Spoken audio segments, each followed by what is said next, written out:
মা আজকে নবমী, শুভ নবমী সবাইকে। জানো কি কি রান্না করেছো দেখাও। কাল দেখাতে পারিনি, শরীরটা ভালো ছিল না। শরীর আমাদের কারোই মাসে ভালো 30 নাই। দিনের মধ্যে 25 দিন খারাপ থাকে, 5 দিন আমরা ভালো থাকি। ঠিকই বলেছিস। আমরা বাড়িতে প্রতি দুজনাই অসুস্থ।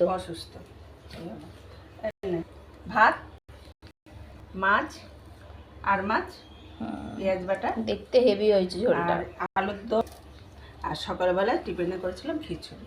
খিচুড়ি আর ডিম দিয়ে সকালে টিফিন নিয়ে খেয়ে নিয়েছি। বিকেলবেলায় আমার দিদি আসবে, আমার বুঞ্জি আসবে, আমার বল্টু আসবে, আর কালকে আমার মেয়ে, বড় জামাই, নাতি সবাই কালকে আসবে, দুদিন থাকবে পুজো উপলক্ষে।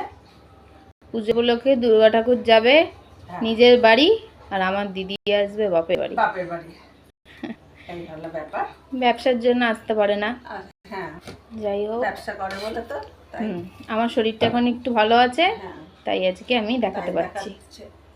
আর একটাই দুঃখ, পাশের বাড়ি একটা মেয়ে, 25 বছরের মেয়ে, কালকে সন্ধ্যেবেলায় মারা গেল। হ্যাঁ, এটা একদম আমাদের ওইটাই খারাপ লাগছে, মনটা খুব খারাপ হয়ে গেছে। মেয়েটা খুব আসা যাওয়া করতো, সারাদিনই প্রায় আমাদের বাড়িতেই থাকতো।